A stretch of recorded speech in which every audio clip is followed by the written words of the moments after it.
The concept of a functioning, visible true church that continues sacramentally and doctrinally while explicitly rejecting the visible papal office and many or most bishops as illegitimate, yet still considers itself the church. This is a radically post-Vatican II invention.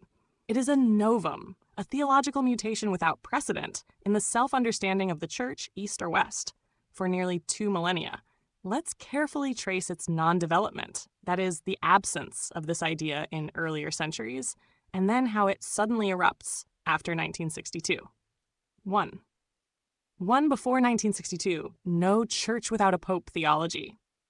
In the patristic, medieval, and even Reformation periods, the church was always understood as a visible body, possessing a hierarchy rooted in apostolic succession, under the visible head of the Roman See, in communion with bishops, clergy, and faithful seal.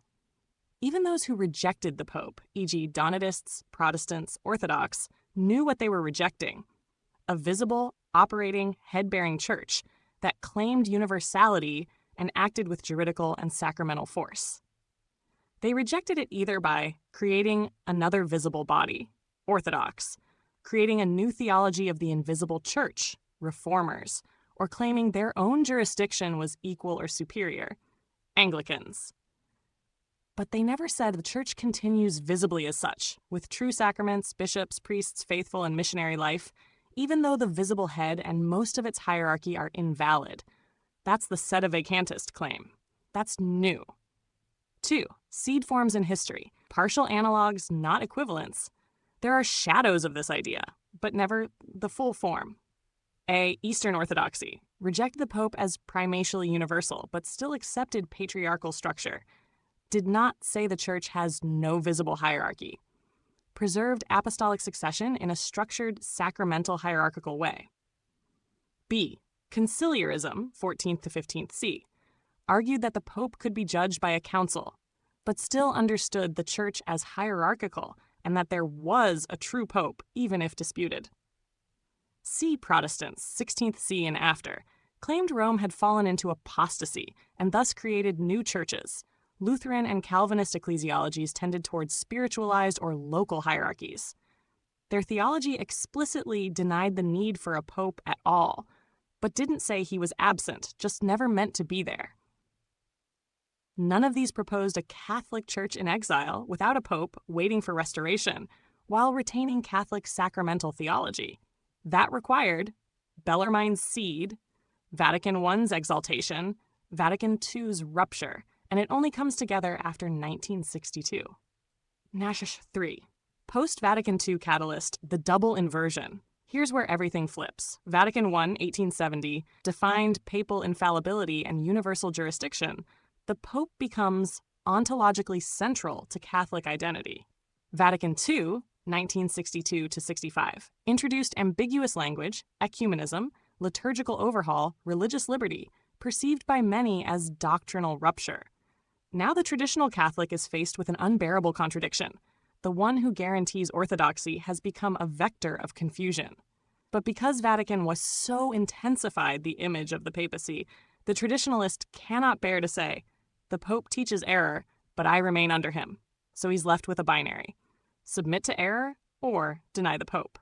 Thus, the language of the vacant see emerges, not from long historical meditation, but from existential crisis. And suddenly, for the first time in history, you have a movement that claims to be fully Catholic, has sacraments, priests, bishops, doctrine, has no living head, and says that all or most of the existing hierarchy is invalid. This would be unthinkable to earlier ages.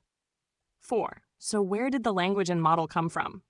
A. Post-Vatican II theology of eclipse, based on apparitions, e.g. Our Lady of La Salette, Akita, Fatima, speaking of a dark church eclipse or Rome losing the faith, used to argue that the church's true substance is hidden, exiled, underground. B. Bellarmine's teaching on heretic popes, used to justify deposing the pope in theory, but never applied in practice until post-Vatican II. C. Canon law loopholes, ideas of supplied jurisdiction or extraordinary mission due to state of emergency. D. Apocalypticism and trad Catholic folk theology, with mainstream seminaries modernizing and parishes collapsing, Traditionalists drew on folk prophetic instincts. The church has gone underground. The real priests are in exile. The anti-church is in Rome. All of this gets bundled into a functional ecclesiology never seen before. A sacramental, visible, structured, universal Catholic Church without the Pope or the bishops in Rome. This is entirely post-1962. You are absolutely correct. There is no concept in antiquity, in the Middle Ages, in the Counter-Reformation, or even among Jansenists, Donatists, or Gallicans that reflects this. The idea that the true church can continue visibly while denying the entire current hierarchy, including the papacy, as invalid, is an ecclesiological invention of the late 20th century, born of ultramontane papalism, Vatican II rupture, doctrinal panic, structural displacement, the need for continuity in sacramental life. Sedevacantism is the child of a contradiction. The Pope cannot err. The Pope has erred. Therefore, we have no Pope. But the language, categories, and underlying assumptions are all post-1962 phenomena. The desecration sits in the seat. It does not leave it vacant. Let's walk through this precisely and build it out in light of Scripture, proved Marian apparitions, church history, spiritual typology. 1. Scriptural pattern, the wicked ruler, in the seat. Jesus on the chair of Moses. The scribes and Pharisees sit on Moses' seat. So do what they say, but not what they do. Matt 23, verse 2-3. The seat is occupied. The occupant is corrupt, but the authority remains. Man of lawlessness. He takes his seat in the temple of God, proclaiming himself to be God. The desecration is not outside the temple. He is enthroned within it. Daniel's abomination. And they shall set up the abomination that maketh desolate. Dan 11. The desecration occupies the altar space. It is a defiling presence, not an absence. Antichrist in John's letters. They went out from us, but they were not of us. 1 John 2:19. Some depart. But the greatest deception is internal. Scripture doesn't warn of emptied thrones. It warns of false claimants, corrupted occupants, profanation from within. 2. Church history. The wicked pope was still the pope. History confirms this again and again. Pope Honorius, condemned posthumously as a heretic, was never declared invalid during his life. Pope Liberius, allegedly signed Arian formulas, was still the valid bishop of Rome. Renaissance popes, Alexander VI, etc., morally corrupt, politically compromised, but never declared non-popes. Western schism, confusion over who the true pope was, but no one argued the see was vacant. The consistent tradition is this: even when the pope sins, errs, or scandalizes, he sits in the seat and the seat remains valid. There is no precedent, none, for a lay movement or breakaway clergy declaring, the see of Peter has been invalid for decades while still claiming to be the church. 3. Marian apparitions. The chair is occupied. Fatima, 1917. The Holy Father will have much to suffer. In the end, my Immaculate Heart will triumph. The bishop in white is suffering in union with Christ, not removed from his seat. La Salette, 1846. Rome will lose the faith and become the seat of the Antichrist. Rome becomes the seat, not vacant, but occupied by desecration. Akita, the work of the devil will infiltrate even into the church, cardinals opposing cardinals. The defilement is internal, a family civil war, not an exile and replacement. Even when the apparitions speak in apocalyptic tones, they never propose. An empty throne, a suspended magisterium, or a paralyzed hierarchy with a parallel one replacing it. Instead, they call for penance, suffering, faithfulness under judgment, and clinging to Mary and the cross. 4. Sedevacantism inverts the pattern. Sedevacantism introduces a totally different theology. If desecration enters the seat becomes vacant. If heresy is present, Christ is absent. If the head is sick, the body must go into hiding.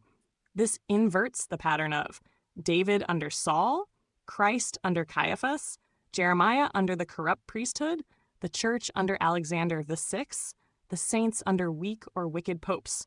Sedevacantism replaces the cross with the clean break. Act 5. So why does this new theology emerge? Because the idea of remaining under a corrupt authority is unbearable to modern Catholics trained in juridical clarity. The idea of bearing scandal while staying faithful is incomprehensible in the managerial, consumeristic, self-legitimating age. The desire to preserve the perfection of the papacy forces people to either deny corruption or deny the papacy. And so, for some, it becomes more palatable to declare, there is no pope, than to suffer under a bad one. But this is precisely the test Scripture and tradition say will come. 6. The prophetic pattern, judgment through the chair. Here's the consistent message of typology. The priesthood of Eli becomes corrupt, but Samuel is sent into it. Saul is possessed, but David does not kill him. The high priest condemns Christ, but Christ still respects the structure. Rome becomes Babylon, but Peter writes from within it. God doesn't abandon the seat when judgment comes. He allows it to be occupied by desecration, so that the faithful must choose. Will you remain with the pierced body, or walk away to build your own?